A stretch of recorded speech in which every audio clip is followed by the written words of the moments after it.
you are here, and thank you for coming. And thank you very much, Jennifer Doutman, for the invitation. It's really a pleasure to be here and to share some of our country. I hope you love and like our journey to Brazil.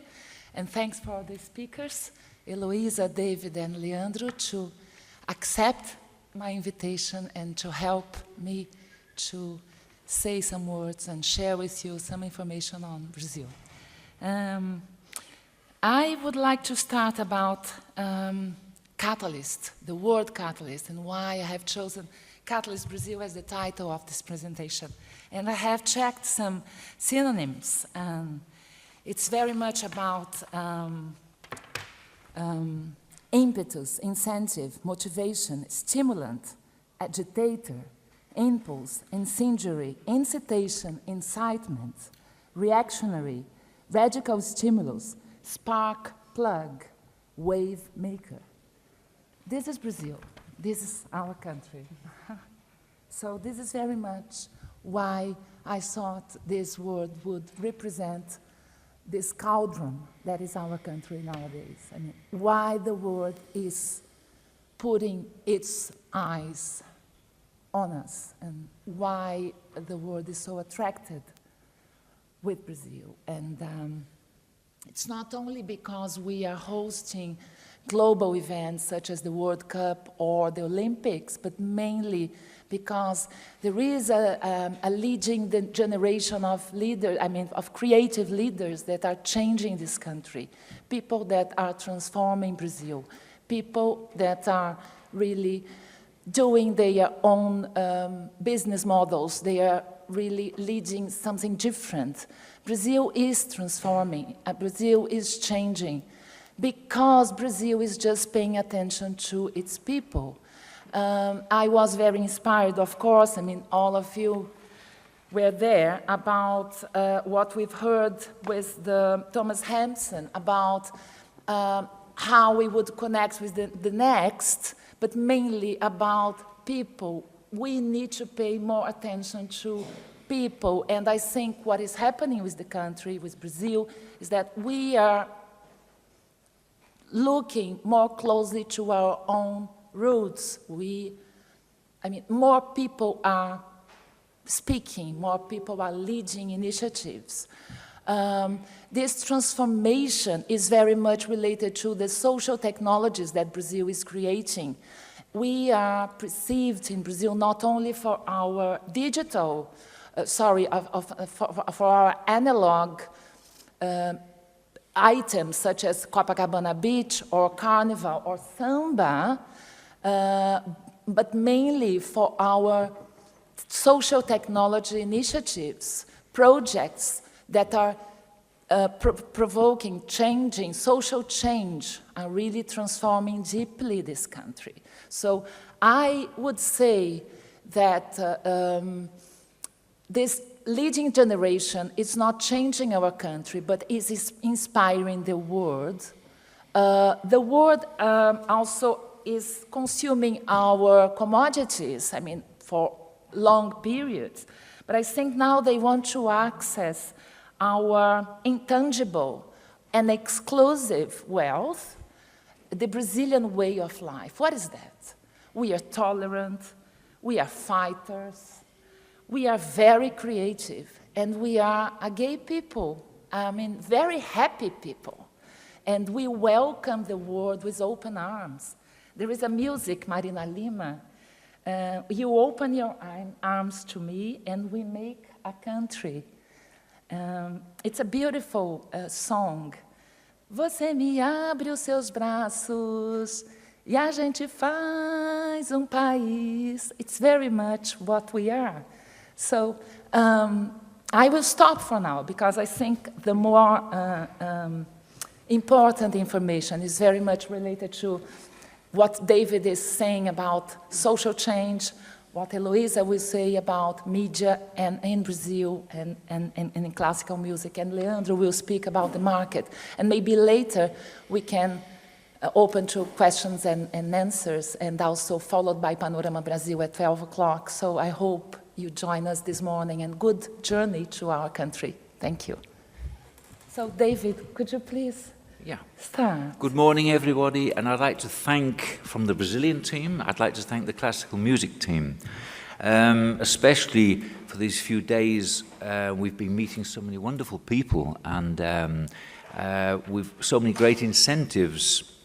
My ideology and objectives in creating the International Cello Encounter, or ICE, as it began, which later became RICE, or the Real International Cello Encounter, are to promote the art of cello playing in Brazil and to establish a place of encounter and study for cellists, both professional and amateur, and to establish an ever-growing interest in the cello, both as solo instrument as well as ensembles, offering an opportunity for new interpretations and also to create a more ample and mature understanding of the art of cello and the development of artistic concepts of all those who participate. Also taking this enthusiasm out to all the local communities, offering the best of music at the highest level and the possibilities to study to all for free, because the Rio Cello Festival is a free festival. Thanks for the important enthusiastic support of sponsors, friends, public and artists. I'm happy that we are now this year celebrating our 20th anniversary, and I would like to extend a special thank you to all those who have contributed over the years, without which this miracle would not be possible. I arrived in Brazil in 1981 with my family and two daughters, Mariana and Carolina, and what happened 10 years later was the most tragic assassination of 20 street children who were sleeping outside the main church, the Candelaria Church. This was in 1992, which was the police were actually cleaning up the streets for the preparation of an ECHO conference where all ministers from all over the world came to talk about ecology. Now, this was a brutal assassination, but it had an effect on me, and it made me think, I've got to do something about this. And so I went running to the first social shelter where there was one survivor, a young girl who was in desperate tears. And I tried to think, well, music, I'm a musician, I'm a cellist myself, I've got to help her. She didn't stop crying all day. It was all day crying. She was 5 years old. And then it came to me, I'm not a social worker. I'm not a social worker. My mother is, my father, they all work in social projects, but I'm not. I'm a musician. What can I do? So this is how it started. So I worked with this young girl and learned and started off going to different social nights, formed a cello festival. And through this cello festival, I've been able to work with children, go out to the communities. The second inspiration for the cello festival was, I read a story about in the Bosnian War, there was Vedran Smalovic, a cellist, who took his cello on peace missions. So I invited him to the first cello festival in 1995. RISE was a dream to bring great musicians together and to play great music, to bring music to the people for free, provide the best music teachers, create a center of cello in Brazil. So I knocked on the doors of all the consulates and hotels and airlines and invited artists. And I had the help of the University of Santa Úrsula. My mother's inspiration, she was a great humanist. Then, of course, when I was 15, I got to know the music of Villa-Lobos, fell in love with that music. I met my first wife, whose father knew Villa-Lobos, and played in London in the BBC. I was in the BBC Orchestra for many years, and playing Villa-Lobos, of course, was my great inspiration for the festival, because he introduced a system in the 30s where music was free in the schools in those days. I wanted to give back what I had learned in England. In my childhood, we had free education, music education. I'm afraid it's not the same anymore. It's going the other way, I'm afraid. I arrived in Brazil, and I was principal cellist in the Orquestra Sinfônica Brasileira, the Brazilian Symphony Orchestra. And having worked in the BBC, it was like jumping off an express train and landing on a platform in a country, and I had nothing to do. So I was inspired and got my own projects going. I formed a string orchestra, I formed a string quartet, and as I say, I played in the symphony orchestra. And I also worked along with the British Council and helped bring out great composers like Sir Michael Tippett and youth orchestras like the Hull Youth Orchestra and the Kent Youth Orchestra. So I was trying to involve myself with social projects right from that beginning. I'm passionate for chamber music and getting musicians together and friends to give free lessons in Brazil. And I was giving lessons to the Brazilians in Brazil. They come to my home, they didn't have money, so they pay me in fish and fruit. That was my first payment in Brazil.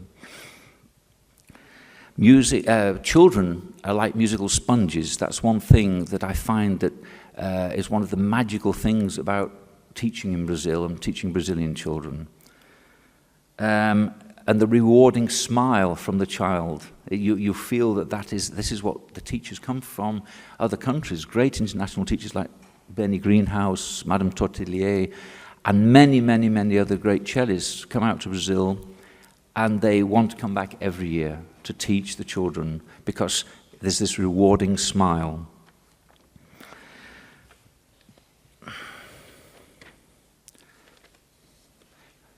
Visiting teachers, and they plant the seeds in other cities. Those who come out take this experience back to their own countries, and so the RISE, the cello festival, is now started in Paraguay, also in Canada, in Winnipeg, in St. Petersburg, where I was out there 2 or 3 years ago. We have in Colorado, where I used to teach, and now it's carrying on there as well. As well as cities in Brazil, the north cities of Fortaleza, and the south of Brazil in Porto Alegre and Curitiba. Other festivals are being created because of the Rio Cello Festival. There's the Harp Festival now going on, and there's also a Woodwind Festival, which has also started. The outcome of cultural exchange and social change through music.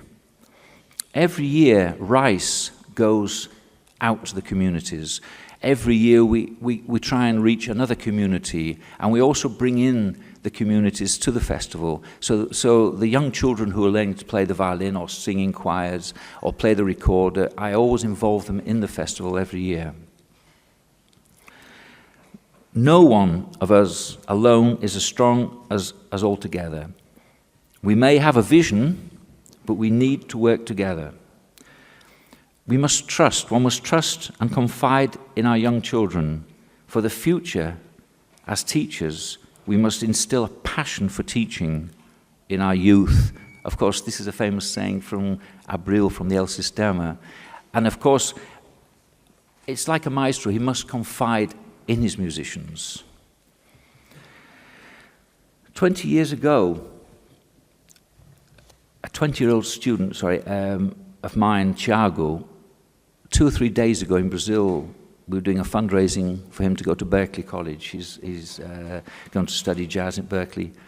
And he said something which really impressed me. He said, be passionate about your playing. It's not just playing the notes on your instrument, but playing from your heart to the heart of the audience.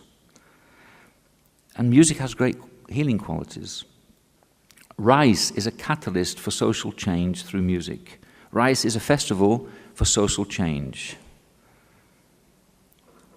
Other musical social projects abroad, such as the El Sistema in Venezuela and the Batuta system from Colombia, have shown positive changes in the lives of children backed by their governments. Unfortunately, Brazilian social projects at the moment need this backing. They need this backing now. Here are 2 short videos, hopefully, that of Rice's work with the communities, the Grota Surucucu and the Afro-Reggae and the Maré Vila Olímpica. Just to mention that those projects are the social technologies that I mentioned before. It's examples of periphery projects within the peripheries in Rio de Janeiro.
RISE, together with Cello Dance and Cello Paint, which is in its third year now, is a showcase or spectrum of music education and presents possibilities for the communities. I've just been asked to start a new project in Copacabana, the largest favela in Copacabana, Ipanema, called Pavão Pavãozinho. I'll be starting this project, and we've already got 24 violins. We've got 80 stuck in the port as donations from the Cambridge Education Committee, and we're still looking for more instruments. So anyone who has an idea of getting instruments to Brazil, very welcome. Resulting in a string method which I'm writing together with Dr. Guyver, incorporating singing, movement and improvisation, contributing to the aspiration of a national system. RISE started as a seed or a dream and now is a catalyst or the roots for social change through classical music. Now, after 20 years of activity, bringing together every year more than 400 musicians, dancers and artists, 20,000 spectators annually, 200 students every edition, many having made international careers or gaining scholarships to study abroad, RISE has become one of the world's leading free music festivals. Yeah, okay. I intended to transform children's lives through classical music and open the Olympic Games in Rio with 2,016 kids playing Brazilian classical music. Working together and joining forces now, through classical music and Classical Next, we can show the world what Brazilian kids can do best. Thank you. Sorry, David. Thank you, David. So we're now listening to Heloisa, please. Hi, everyone. In my presentation today, I intend to give you a brief overview of the Brazilian classical scene, some information on media, traditional and digital media, and a few words on the work I do at Viva Música. Well, the Brazilian classical market has grown a lot in the last 15 years, mainly due to public and private investments in symphony orchestras, music for change programs, and building or renovation of halls. However, the sector doesn't keep track of its data, neither in terms of money or audience attendance, so it's very hard to quantify the growth. Some organizations do measure and analyze their own results every year, but they keep it in-house and don't share. But we can take the number of concerts offered in Rio as an example of how the scenario got better. 20 years ago, in November '94, the first issue of my magazine Viva Música listed 51 concerts in Rio. This month of May, this year, there are 204 classical music events in Rio. It is a 400% increase over 2 decades. And this is Rio. If you consider São Paulo, figures are higher because it is the richest place in Brazil. 1/3 of the wealth of the country is produced in São Paulo. So São Paulo is the biggest market for everything, classical music included. Orchestras, festivals, music education, opera, social projects. Everywhere you look at in São Paulo, the numbers are better now than a few years ago. Not only do the state and the city governments of São Paulo invest a lot of money in classical music, but also most of the private companies that sponsor the arts are based there. Audiences in São Paulo are younger than anywhere in the country. Rio stands second in the rank. It has a good classical scene, but the local government doesn't invest that much money, and there are fewer sponsors for the arts. The city of Belo Horizonte is the third market for classical. It has grown consistently in the last few years because of a new orchestra and a symphony hall about to open. Another dozen cities or so have the average classical ecosystem: music schools, conservatoires, higher education, professional symphony orchestra, a venue, at least one venue with good acoustics, and local presenters.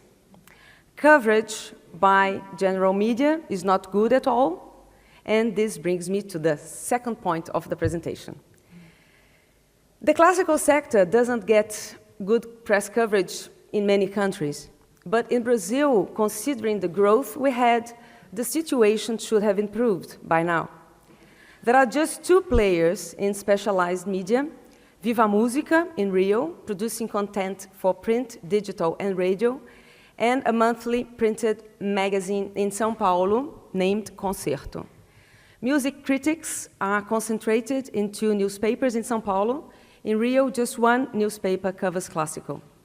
As of TV, São Paulo, Rio, and Belo Horizonte have local public stations with weekly programs focused on classical, and they partner with local orchestras and venues. And there is one cable channel for the arts. Regarding classical radio, there are public FM stations in São Paulo and Rio. I host a program on a national all-news radio. Brazilians spend in average 3 hours and 40 minutes online daily and are top users of social media.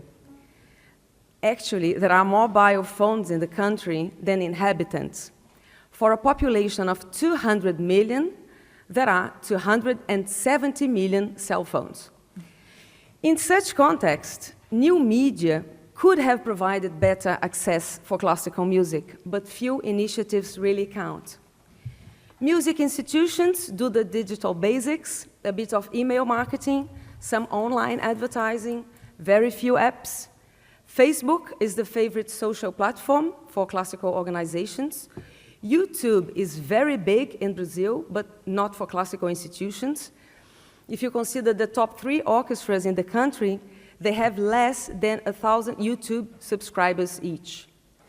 São Paulo Symphony Orchestra, the most important musical institution in the country, stands out in the digital scenario too.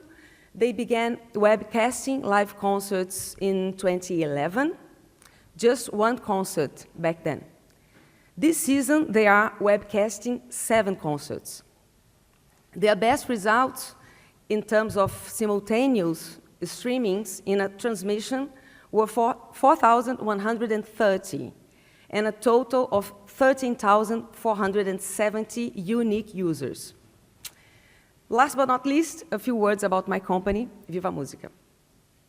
Viva Música is an information service for the Brazilian classical music industry and also for the music lovers, producing print, digital, and radio content. We have also organized a few, very few, but significant live events that sort of challenged the status quo of classical in the last few years. A carnival event celebrating Brazilian classical composer Villa-Lobos. Yes, we did classical music in the street carnival of Rio.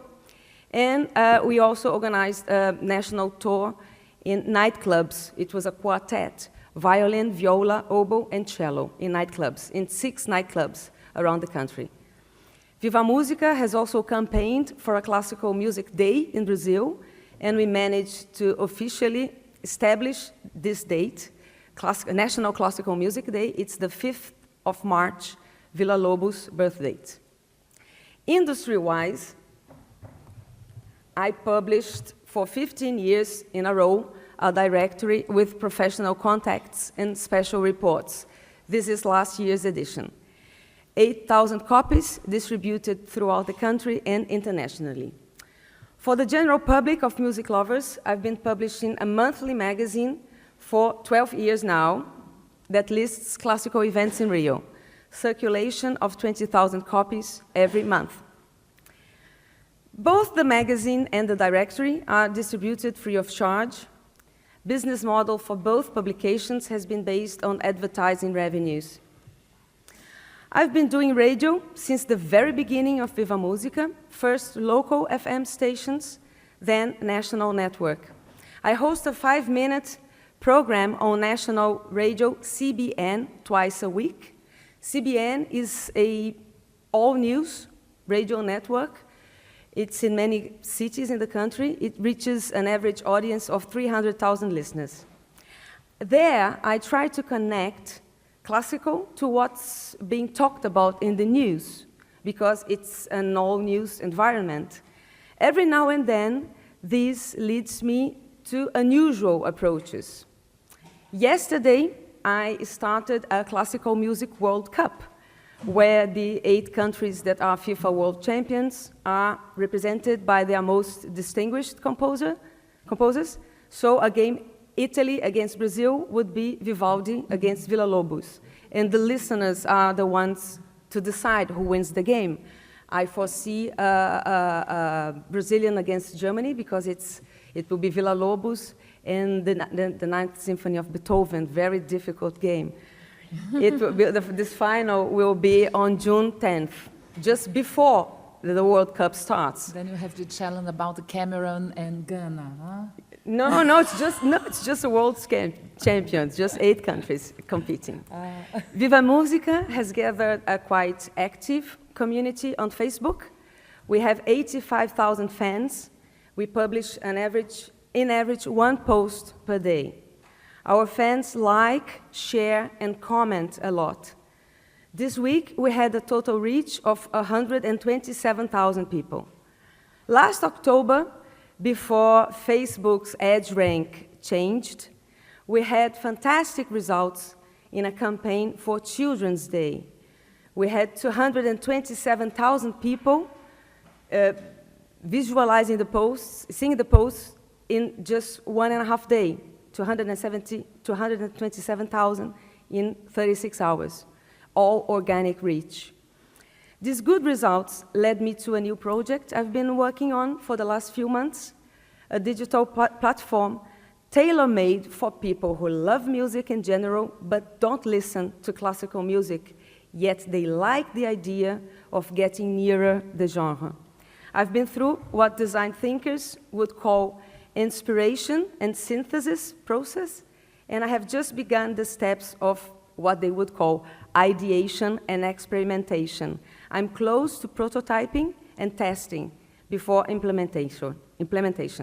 I hope next year I have some concrete results to share with you. Thank you, and please contact me whenever you need information on the Brazilian classical industry. I will be glad to help you understand the dynamics of our country and connect you to the best partners. Thank you, Heloisa. Thank you very much. At least we have some data to share with you. And Leandro, could you please? Hello. Hi. Well, I've been remodeling my words in the last couple of days after meeting people here from various parts of the world and listening to their interest in Brazil and how difficult it is to understand the country. I must say that this is also a challenge for us, mostly because of the outskirts of the country and its particularities. Each region, as you imagine, has its own values, its own music, its own customs. Artists and orchestras that succeed usually to develop successful projects outside their regional area normally manage to adapt themselves to a different reality.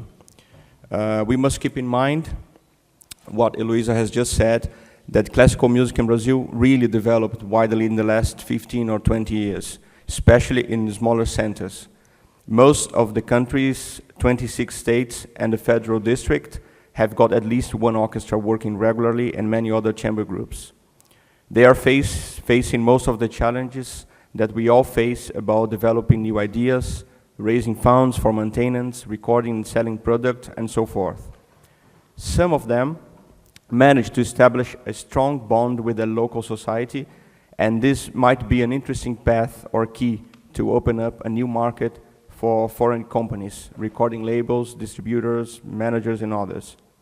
Collaborations to local cultural institutions, orchestras, and chamber groups of different areas might be the fastest way to bring attention of local communities to a whole new catalog of recordings, including new music and new artists. Local communities in Brazil can mean several million people. After all, we are talking about the 7th largest economy in the world. Those institutions have worked hard to create and establish chains of communication with their audiences, which can be an important asset in this area of mass communication. So we have, like, as Heloisa just said, two main chains of communication that talks to classical music fans nationwide, which is Revista Concerto and Viva Música, in one hand. In the other hand, we have those institutions, those orchestras, those groups that have their own ways, their own chains of communication. And I've been thinking a lot about this, working together with those institutions, having guest artists or promoting those musics that each label or each company is interested, can be a way to call attention of this huge market to that catalog and can open possibilities of investment.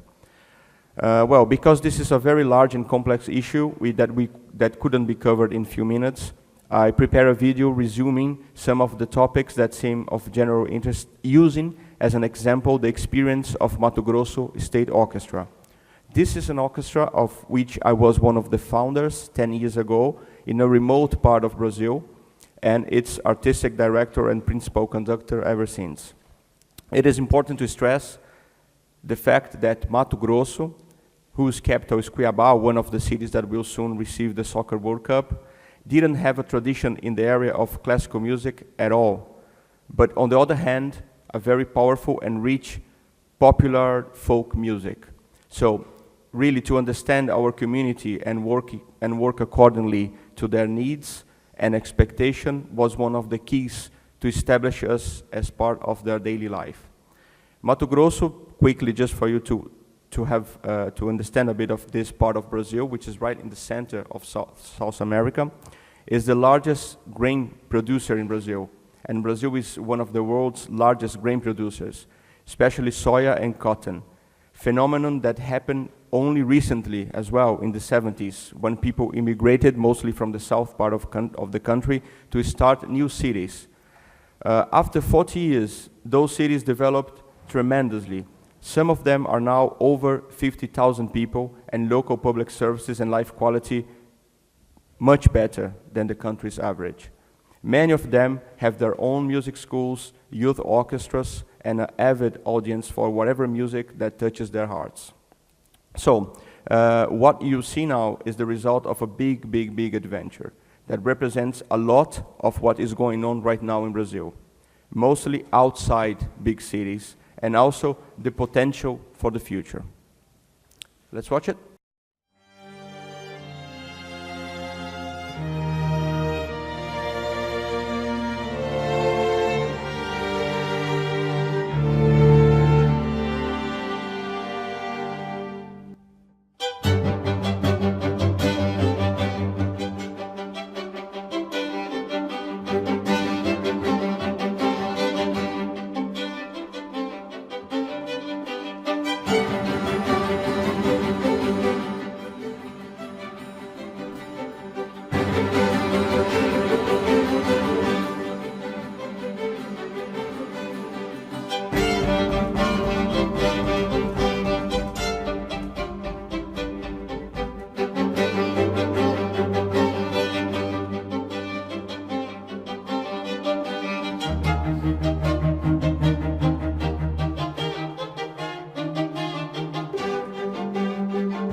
Well, thank you, Leandro, because this show you a bit of our continental country. Mato Grosso is one state within more than 24 states? 27 states that we are in terms of the country. So just for you to have a glimpse of this continental country and the challenge of what we are talking about. I mean, we are talking about this country that it's immense, it's huge, and it's about this leading generation I was talking about. What is happening? Why Brazil is attracting so much attention internationally?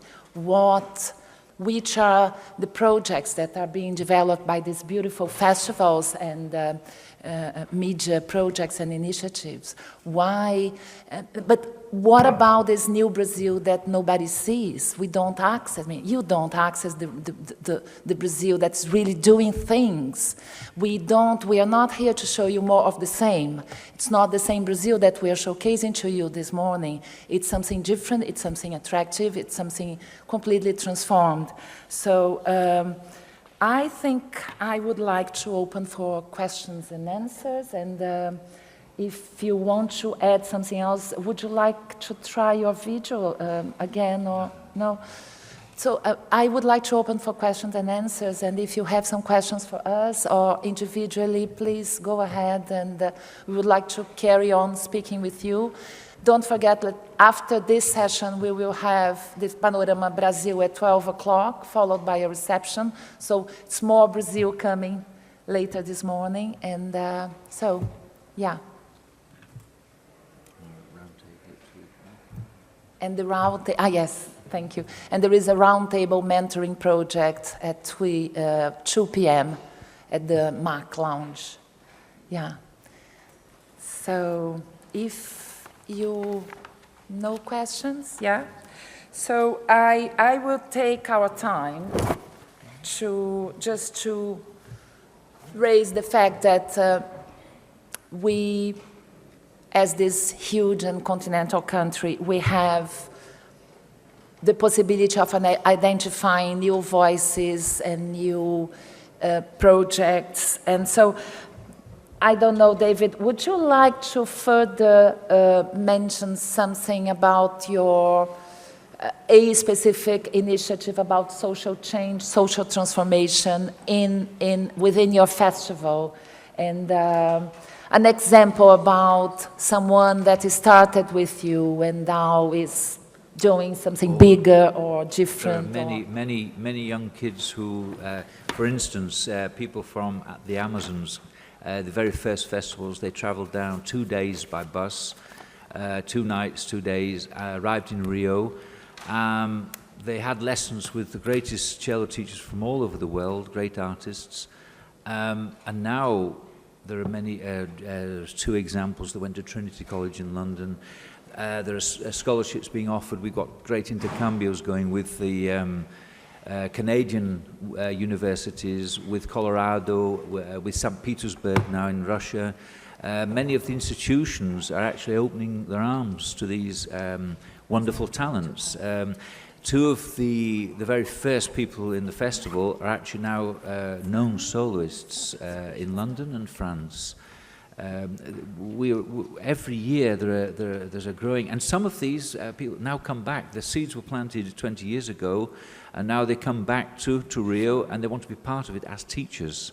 And so, because the seeds, I think this is what, as teachers, we must teach with passion. We must show the kids how to teach with passion. And once that starts, we've got a cellist sitting here who was at the festival, Tilly. I can see her here. She's from the state, and she came to the festival and wants to come back every year. You know, we've actually got a lot of followers, and I think the festival is growing every year. And it's the social change comes from when we start working in the favelas, going up. Don't be afraid. Get into the favelas and work with the kids. What we need now is support, governmental support. And as I say, instruments and people offering donations. This is the most important thing. Sorry, I forgot that we would have to stop at 11:45. I thought it would be 12, so we don't have spare time. So despite public policies, Brazil is carrying on and doing a lot in classical music and the arts in general. So maybe we can speak later during the Panorama Brazil and the network meeting. Thank you very much for being with us.